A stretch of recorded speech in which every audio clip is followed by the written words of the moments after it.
Hello, my name is Echo, and I finally have a real desk. So excitement! So let's get into it. If you're watching this video, it's probably because you are considering gauging your ears, and you don't want to do anything stupid to something that could basically be considered part of your face. Some people say gauging your ears, but I've been told that the actual word for it is stretching. I don't really care what you say. Personally, I use them interchangeably. I probably shouldn't, but I do. So first of all, why do people stretch their ears? There are lots of reasons that a person might want to stretch their ears. The main one, for me at least, is that they look cool. To me, they just look like badass earrings. That is a freaking snake. How cool is that? Secondly, gauging or stretching your ears can actually be used as a method to make your ear piercings permanent. If you stretch your ears a couple sizes and then just let them shrink back down, it will dramatically decrease the chance that your piercing will close up. Another reason to gauge your ears might be something like allergies.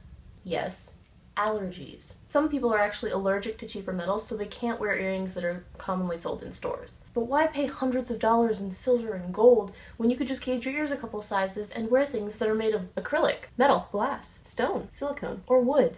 I don't have any wooden gauges right now, okay? Leave me alone.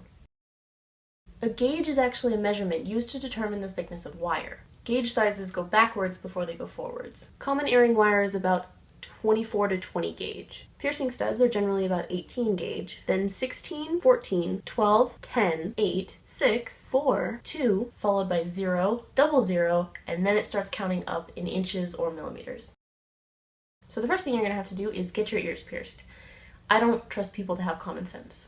The second step is realizing that this is going to take a while. This is not something you can do overnight, at least not in a healthy way. It's not like you're taking a hole punch to your earlobe. If you stretch your ears too quickly, you could rip your earlobe, and it's painful, and it bleeds everywhere, and it's painful.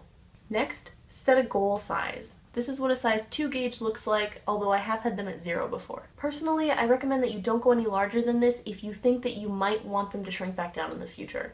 If you stretch your ears properly, depending on the elasticity of your skin and how long you've had the gauges, they will shrink down back to what appears to be a normal piercing size. After you set your goal size, buy a pair of studs or gauges that are one size up from what you currently comfortably wear. Do not skip sizes, please. If stretching your ears is causing you severe pain, you're probably doing it wrong. When you put the next size of gauge in your ear, it should be snug. After a few days, depending on the elasticity of your skin, your earlobe should adjust to fit it comfortably. Also, hugely helpful tip, while you're stretching your ears, if you wear gauges that are made of heavier materials like metal, it will actually stretch your ears faster than if you use lighter materials like acrylic and wood. Because gravity. I've heard people recommend tugging on your ears every now and then to try and help stretch it. I never did that, so I'm not going to recommend it, but if you want to try it, they're your ears, feel free to experiment. Also, silicone gauges are great because they can fold in on themselves. See, look at this. You take it and you squish it and then you fold it in half. And now a little bit of terminology. This is a plug. It's kind of a small plug, but it's a plug. Plugs are the ones that are shaped like cylinders. Spiral, kind of. A taper. A taper is kind of shaped like a cone, and this is mainly to help you gauge your ears, I want to say. Yeah, that's just about everything that I know about gauges, and I'm hoping that I have maybe helped you somehow learn something.